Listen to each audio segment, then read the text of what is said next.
Pemirsa, bansos COVID-19 terkendala pada proses penyaluran. Apa saja kendala dan hambatan yang menyebabkan penyaluran bansos lambat? Selengkapnya akan dibahas dalam segmen Fact Check oleh Valencia Melvinci. Silakan Valen. Terima kasih Vera. Pemirsa, bantuan sosial COVID-19 sejatinya diberikan kepada masyarakat oleh pemerintah untuk tetap menjaga stabilitas daya beli masyarakat terutama di masa pandemi COVID-19. Namun kenyataannya sepanjang 2021 ini ada saja ternyata yang mengalami hambatan kemudian menemukan kendala pada saat penyaluran bansos. Dan hal ini bisa kita lihat pada saat adanya pengawasan yang dilakukan oleh Menteri Sosial Republik Indonesia, Bu Risma. Kita lihat cuplikan Risma melakukan pengawasan dan apa yang terjadi di beberapa daerah yang dikunjungi oleh Risma untuk memantau bantuan sosial COVID-19. Tidak mungkin, karena begitu 3 bulan, uang itu hangus. Nggak mungkin, logikanya gimana? Dia tahu itu. Tolong kamu jangan macam-macam ya ngomongnya. Ayo kita buktikan. Bawa aku ke sana. Mana KPM yang ngomong gitu? Ayo kita ke sana. Dia ngumpul di situ. BRI bagi di situ. Kalau perlu 2 kecamatan yang terdekat dikumpulkan supaya cepat, Pak. Karena kalau didistribusikan satu-satu, Pak, ini 3 bulan beneran, Pak. Kena blokir lagi. Ya. Siap. Saya nggak mau loh Pak. Ini yang bikin jadi terus ada masalah. Dia akhirnya nunjuk warung yang nggak kapabel yang itu. Begitu akhirnya. Ya, kalau gitu nggak bisa. Saya minta dipindah. Bagaimana pemirsa masih ingat 3 momen tersebut? Ternyata Bu Risma sempat marah-marah. Itu merupakan kejadian yang terjadi di Jember, di Pekanbaru dan juga di Lumajang terkait dengan kendala yang ditemukan selama proses penyaluran bantuan sosial untuk masyarakat. Kita lihat sebenarnya apa saja kasus yang ditemukan sampai menimbulkan penundaan penyaluran bantuan sosial COVID-19 untuk masyarakat. Yang pertama, kita lihat di sini ada modus ataupun kasus yang ditemukan terkait dengan kartu kesejahteraan sosial atau KKS, bansos pangan non tunai atau BPNT dan juga ATM dipegang oleh pekerja sosial ataupun ini disebut dengan penggelapan. Ini maksudnya yang seharusnya kartu itu dimiliki dan dipegang oleh pribadi yang bersangkutan sebagai penerima manfaat, kok malah dipegang oleh pekerja sosial.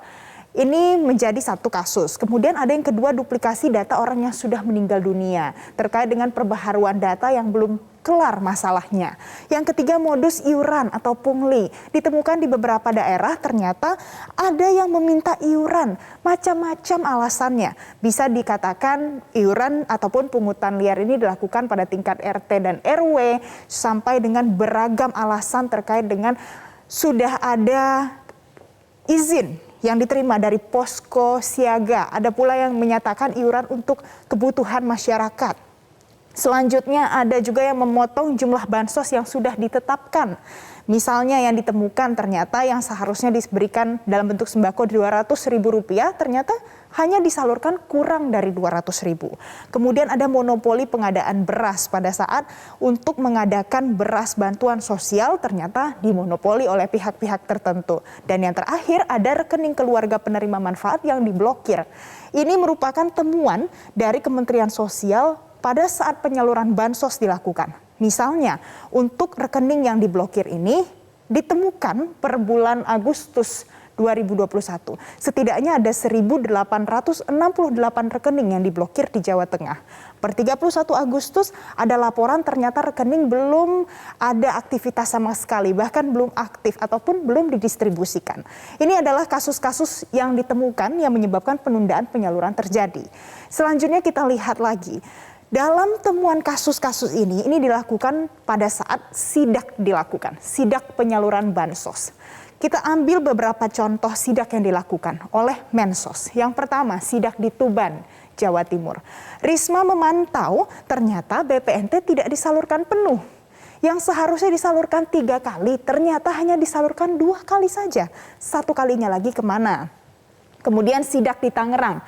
Risma menerima aduan adanya pungutan liar penyaluran bansos. Dan ini ternyata dikonfirmasi juga oleh Wali Kota ke Tangerang yang mengatakan ternyata sepanjang bulan Agustus saja sudah ada 82 aduan ataupun laporan terkait dengan pungutan liar bansos diterima oleh pemerintah daerah. Selanjutnya sidak juga dilakukan di Pekalongan. Tidak berhenti sampai di sana. Risma menemukan paket sembako tidak sesuai dengan nominal yang ditetapkan. Yang harusnya disampaikan 200.000 malah diberikan di bawah 200.000 nominalnya. Selanjutnya ada sidak di Lumajang. Risma menemukan monopoli pengadaan beras. Yang terakhir sidak di Jember. Risma juga menemukan 8.000 bansos belum tersalurkan. Inilah yang menjadi alasan mengapa Mensos marah-marah dan kemudian viral di media sosial. Bahkan pemirsa, di Malang ini juga ada dugaan yang saat ini sedang diusut oleh Bareskrim Mabes Polri terkait dengan adanya penyelewengan ataupun tidak tersalurkannya dana bantuan sosial secara tepat guna pada masyarakat. Selanjutnya kita lihat dari semua kasus ini seperti apa penanganannya. Saat ini sudah ada beberapa upaya yang disiapkan oleh pemerintah sebagai bentuk antisipasi. Yang pertama, Kemensos bekerja sama dengan Bareskrim dan juga dari Kejaksaan Agung, tentu untuk upaya penegakan hukum. Yang kedua, bahkan sudah ada tim khusus yang disiapkan untuk menangani perkara dugaan pemungutan liar di bansos yang terjadi di daerah. Yang ketiga, pidana untuk tersangka penyelewengan dana bansos. Nah, ini merupakan upaya-upaya yang sudah disiapkan oleh pemerintah untuk menangani kemungkinan penyelewengan yang mungkin terjadi. Kemudian seberapa komitmen pemerintah untuk melakukan hal-hal yang sudah disebutkan ini, kita simak berikut pernyataan yang disampaikan Risma pada saat melakukan kunjungan ke Lumajang. Dari Mabes Polri, Bareskrim Mabes Polri untuk ikut menangani. Jadi nanti data-data itu akan kita gunakan untuk dua. Satu, ngecek masalah administrasi, tentunya nanti kalau ada pidana juga, kalau itu menyangkut terhadap proses itu, maka juga akan melihat melihat administrasi yang ada di kami. Seperti itu kira-kira. Ya nanti kita lihat kalau memang ada kesalahan yang tersistematis, ya kita akan lakukan proses kode etik begitu ya. Nah, begitu pemirsa, ternyata komitmen ini disampaikan juga secara tegas oleh Risma sebelumnya terkait dengan pelanggaran yang mungkin terjadi baik secara individu ataupun pelanggaran yang sistematis untuk bantuan sosial mana saja, untuk seluruh bantuan sosial. Bantuan sosial Kemensos tahun 2021 ada beberapa, ada banyak, namun yang dari tadi dibicarakan dan juga yang dipantau langsung oleh Risma ini adalah khususnya untuk bantuan sosial reguler baik PKH, BPNT dan juga ada bansos khusus yakni BST, bantuan sosial tunai selama 6 bulan yang diberikan kepada masyarakat. Bantuan-bantuan lain seperti apa tentu juga sama pengawasan yang dilakukan. Nah, kemudian bagaimana jika seandainya kita menemukan adanya potensi pelanggaran ataupun penyelewengan? Kita bisa melakukan laporan. Ini bisa kita lihat di slide selanjutnya adalah jika menemukan adanya indikasi penyelewengan, Anda sebagai masyarakat tentu bisa berpartisipasi aktif, yakni dengan melakukan pelaporan langsung ke laman yang sudah disiapkan oleh pemerintah, yakni di lapor.go.id/instansi/kementerian-sosial. Nantinya setiap laporan yang disampaikan dalam website ini ataupun dari laman resmi ini mudah-mudahan tentu bisa ditanggapi secara cepat oleh pemerintah. Dan pemirsa, dari seluruh yang sudah kita lihat, kita saksikan seperti apa Mensos marah-marah, kemudian seperti apa saja kasus-kasusnya, dan ada juga penanganan yang sudah dilakukan oleh Kementerian Sosial Republik Indonesia bersama dengan jajaran instansi lainnya.